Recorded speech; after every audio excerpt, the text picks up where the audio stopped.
வணக்கம்.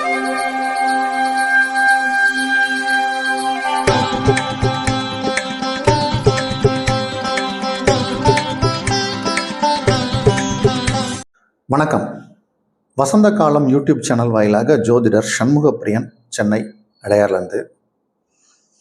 இன்னைக்கு இந்த சுக்கிரன் அப்படிங்கிற இந்த கிரகம், அவரால் ஏற்படக்கூடிய யோகங்கள், இந்த சுக்கிரனுக்கு வழிபடக்கூடிய திருத்தலம், இந்த சுக்கிரனை பற்றிய அரிய தகவல்கள், இதுவரைக்கும் நீங்கள் கேட்டிராத அரிய தகவல்கள், இது எல்லாத்தையும் தான் இன்றைக்கி நம்ம இந்த வீடியோவில் பேச போகிறோம்.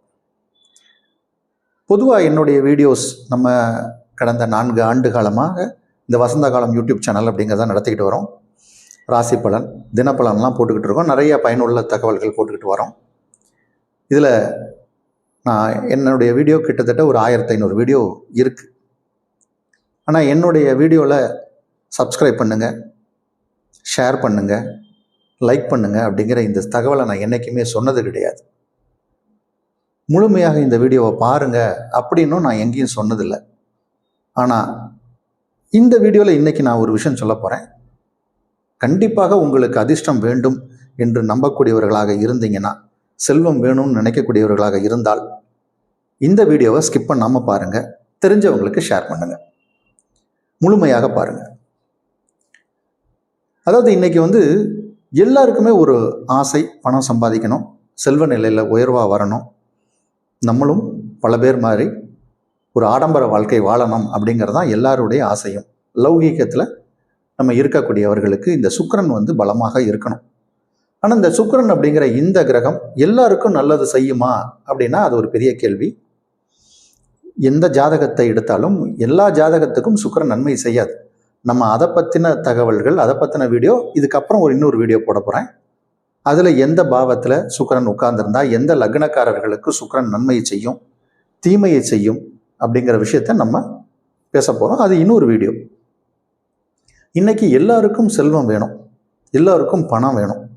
அப்போ அதற்கு இந்த சுக்கிரனால் நமக்கு என்ன பெனிஃபிட் கிடைக்கும், எப்படி அதை நமக்குள்ளே கொண்டு வரலாம், இந்த சுக்கிரனை பற்றின தகவல்கள் தான் இன்றைக்கி நம்ம பார்க்க போகிறோம்.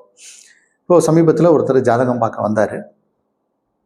அவர் ரொம்ப பெரிய கடனில் மாட்டிக்கிட்டு இருக்காரு. அவர் என்ன சொல்கிறாருன்னா, யாரோ ஒருத்தர் அவருக்கு உங்களுக்கு சுக்கிர தசை வந்தாச்சு அப்படின்னு சொல்லியிருக்காரு. இல்லை சுக்கிர தசை வரப்போகுது இந்த வயசில் அப்படின்னு ஏதோ ஒரு தகவல் அவருக்கு தெரிஞ்சிருக்கு. அதில் அவருக்கு சுக்கிரன் அவருக்கு பெரிய அளவில் ஒரு வளர்ச்சியை கொடுக்கும் அப்படிங்கிற அளவில் அவர் அகலக்கால் வைத்து பெரிய அளவில் பிஸ்னஸ்லேயும் ஒரு வீடு வாங்கினதுலேயும் கடனில் மாட்டிக்கிட்டார். இப்போ நம்மக்கிட்ட அந்த ஜாதகத்தை கொண்டு கொடுக்கும்போது அவருக்கு சரியான நிலையில் அந்த சுக்கிரன் இல்லை, அந்த லக்னம் அவருக்கு அந்த சுக்கிரனால் அவருக்கு பெரிய யோகத்தை கொடுக்கக்கூடாத ஒரு நிலையில் இருக்குது.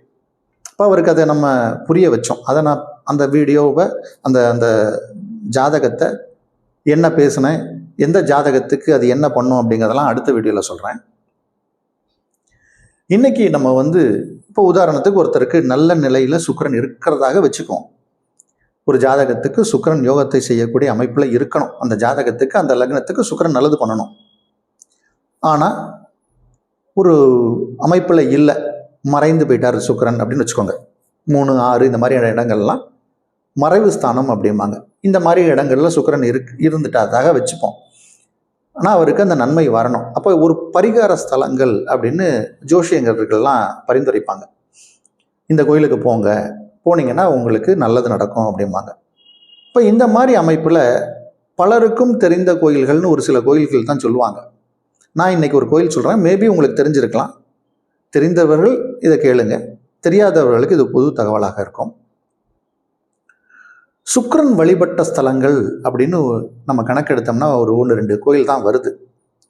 அதில் நிறையா பேர் ஸ்ரீரங்கத்தை சொல்லுவாங்க, கஞ்சனூரை சொல்லுவாங்க. ஆனால் இன்றைக்கி நம்ம ஒரு ஆச்சரியமான ஒரு கோயிலை பார்க்க போகிறோம். இது திருவெள்ளியங்குடி அப்படின்னு ஒரு கோயில். வெள்ளி அப்படின்னாலே சுக்கிரன் அப்படிங்கிறது எல்லாருக்கும் தெரியும். இந்த வெள்ளின்னு சொல்லக்கூடிய சுக்கிர பகவான் வணங்கிய இடம். இந்த சுக்கிர பகவான் இதுக்கு கொஞ்சம் புராண கதைகள் தெரிஞ்சிருக்கணும். சுக்கிரனுக்கு ஒரு கண்ணு தான். அதனால தான் இந்த வீடியோவை ஸ்கிப் பண்ணாதீங்க அப்படின்னு நான் சொன்னேன். சுக்கிரனுக்கு ஒரு கண். அவருக்கு ஏன் ஒரு கண் வந்தது அப்படிங்கிறதுக்கு கொஞ்சம் புராண கதை தெரியணும். ரொம்ப பெருசாலாம் உங்களுக்கு புராண கதை சொல்லலை, ரொம்ப ஷார்ட்டாக சொல்கிறேன். மகாபலி சக்கரவர்த்தி அப்படின்னு ஒருத்தர் எல்லா உலகத்தையும் ஆண்டார் அப்படின்னு நமக்கு தெரியும். அவர் வந்து அசுர குலத்தில் பிறந்தவர். அசுரர்களின் தலைவர் வந்து சுக்கிராச்சாரியார். அப்போ வாமன அவதாரமாக, அதாவது பெருமாள் வந்து தசாவதாரம் அப்படின்னு சொல்லுவாங்க, அதில் வாமன அவதாரமாக, கல்கி அவதாரம்னு வரல நமக்கு, இருந்தாலும் சொல்கிறேன்.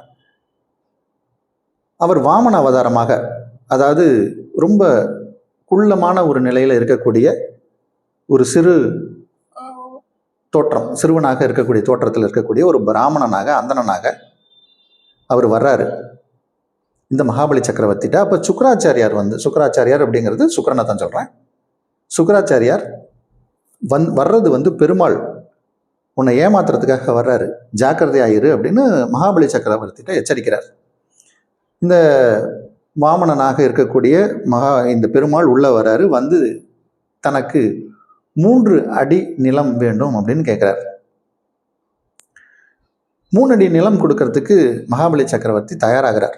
அப்போது இந்த இது நீங்கள் 3 அடி மண் கொடுக்கக்கூடாது அப்படின்னு சுக்கிராச்சாரியார் அவருக்கு எச்சரிக்கிறார். ஆனால் இவர் என்ன 3 அடி மண்ணுனா என்ன இவ்வளோ வரப்போகுது, அவருடைய காலை வச்சு அளந்தா அப்படின்னு கொடுக்க தயாராகிறார். இதில் ஏதோ ஒரு சூழ்ச்சி இருக்குது, பண்ணக்கூடாது அப்படின்னு மறுபடியும் எச்சரிக்கிறார் சுக்கிராச்சாரியார். இன்றைக்கும் நீங்கள் வந்து கேரளாவில் போனீங்கன்னா இந்த திருவோணம் அப்படின்னு ஒரு பண்டிகை நடக்கும். அன்னைக்கு தான் மகாபலி சக்கரவர்த்தி அந்த கேரளா மக்களை பார்க்க வர்றாரு அப்படிங்கிறதுக்காக மாக்கோளம் பூக்கோளம்லாம் போட்டு அவர் வருவதை வரவேற்று ஒரு பெரிய பண்டிகை நடக்கும். அந்த கதை இதோட தொடர்பு உள்ள ஒரு விஷயம். கேரளா மக்கள் இதை ரொம்ப பிரசித்தமாக கொண்டாடுவாங்க. ஏன் கேரளா மக்கள் கொண்டாடுறாங்க அப்படின்னா, இந்த கதை அந்த கேரளா மக்கள் இடத்துல நடந்ததாக நம்பப்படுகிறது. ஆனால் வடதேசத்திலும் இந்த கதை நடந்ததாகவும் ஒரு கருத்து இருக்கு. இப்போ இந்த மகாபலி சக்கரவர்த்தி ஆண்டு கொண்டு இருக்கக்கூடிய இந்த இடத்துக்கு வந்து அவர் கேட்குறாரு.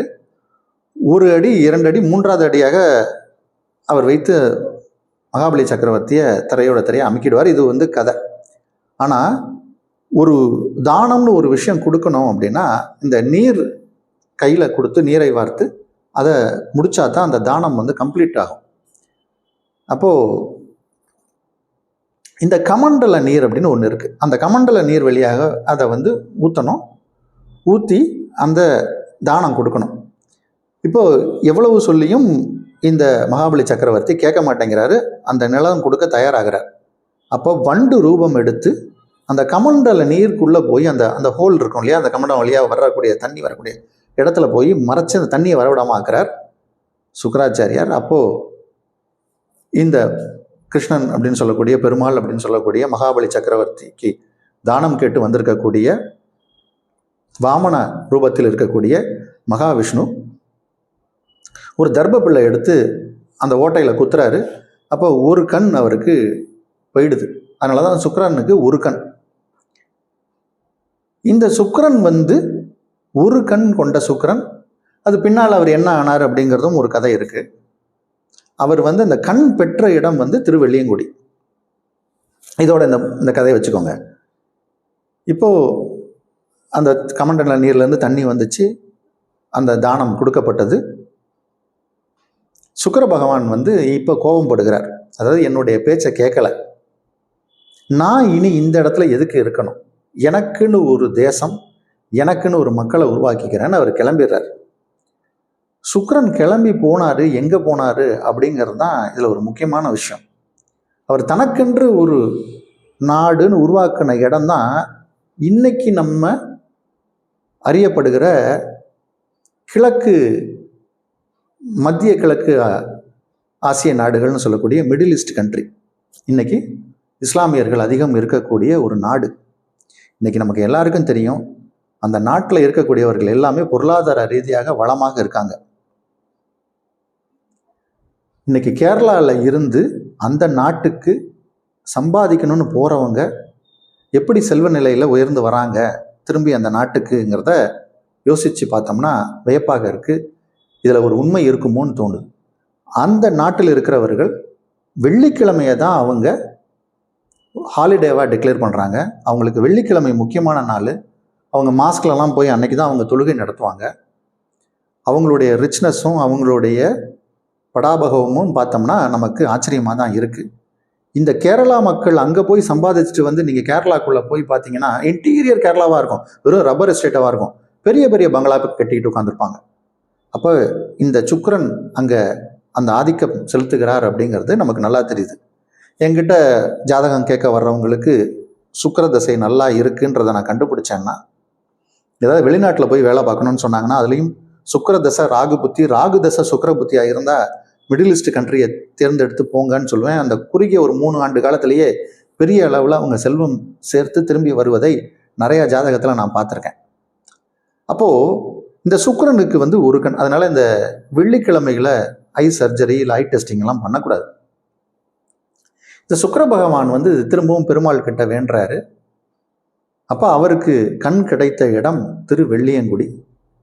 அப்போ அந்த திருவெள்ளியங்குடிக்கு நம்ம போயிட்டு வர்றதுனால இந்த சுக்கிரனுடைய பரிபூர்ண அருள் கடாட்சத்தை நம்மளால் பெற முடியும். இந்த வெள்ளியங்குடி அப்படிங்கிற இந்த கோயிலில் இன்னொரு ஒரு விசேஷமும் இருக்குது. பொதுவாக பெருமாள் ஆலயங்கள் அது வந்து ராமருடைய சேத்திரம், அங்கே ராமராக தான் பெருமாள் இருக்காரு. இந்த எல்லா கோயில்லையும் வந்து பெருமாள் ஆலயங்களில் இந்த கொடிமரம்னு சொல்லக்கூடிய ஜொதஸ்தம்பம் பக்கத்தில் அதற்கு முன்னாடி கருடன் இருப்பார். ஒரு வித்தியாசமான நிலையில் இங்கே கருடனை பார்க்கலாம். பெருமாள் வந்து தன்னுடைய சங்கு சக்கரத்தை கொஞ்ச நேரம் வச்சிருங்கன்னு பெருமாள்கிட்ட கொடுத்துட்டார். சாரி, கருடன்கிட்ட கொடுத்துட்டார். பெருமாள் வந்து கருடன்கிட்ட கொடுத்தார். அந்த கருடன் கொஞ்ச நேரத்துக்கு சங்கு சக்கரத்தையும் கையில் ஏந்தி இருக்கிற மாதிரியான ஒரு நிலை இருக்கு. இந்த நிலையை எங்கேயுமே நம்ம பார்க்க முடியாது. ஜாதகத்தில் ராகு கேதுகளால் தோஷம் இருக்கக்கூடியவர்கள் இந்த கோயிலுக்கு போனாலும் அந்த தோஷ நிவர்த்தி ஆகுது. சுக்கிரனால் நமக்கு வந்து எந்த விதமான பயனும் இல்லை, ஜாதகத்தில் மறைவு ஸ்தானத்திலேயோ இல்லை நீச்சம் பெற்றோ இருக்குது அப்படின்னா இந்த திருவெள்ளியங்குடிக்கு இவர்கள் சென்று வருவதால் சுக்கிரனின் முழுமையான ஒரு பவரை வாங்க முடியும். சுக்கிரன் ஒரு ஜாதகத்தில் வேலை செய்ய ஆரம்பிச்சிருச்சுன்னா மாட மாளிகைகள், கூட கோபுரங்கள், காரு, பங்களா, எஸ்டேட்டு, வீடுன்னு ஒரு பகட்டான வாழ்க்கையை வாழ முடியும். செல்வ நிலையில் பெரிய லெவலுக்கு வர முடியும். இனி நம்ம வந்து கொஞ்சம் அடுத்த சில வீடியோலாம் இந்த பணம் ஈர்க்கும் விதிகள், தந்திரங்கள், தாந்திரிக விஷயங்கள், இந்த மாதிரியான வீடியோக்கள்லாம் போடலான்னு இருக்கேன்.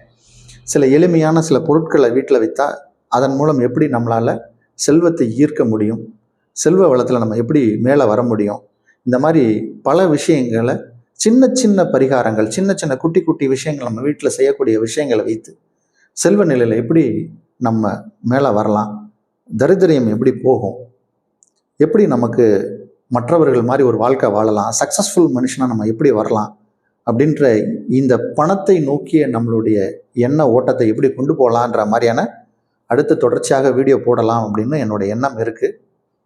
இந்த சுக்கிரன் எந்தெந்த பாவத்தில் நல்லது செய்யும், தீமை செய்யும் அப்படிங்கிற ஒரு வீடியோ இதுக்கப்புறம் வரும், அதையும் பாருங்கள்.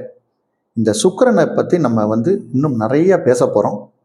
ஒரு எளிமையான பரிகாரமாக வெள்ளிக்கிழமையில் அதிகாலையில் சுக்கிர ஓரையில் சுத்தமான பசு நெய்யில் விளக்கு ஏற்றி, அதில் காராம்பசு அப்படின்னு ஒரு பசு இருக்குது, அதோடைய நெய் கிடச்சதுன்னா அதில் விளக்கேற்றி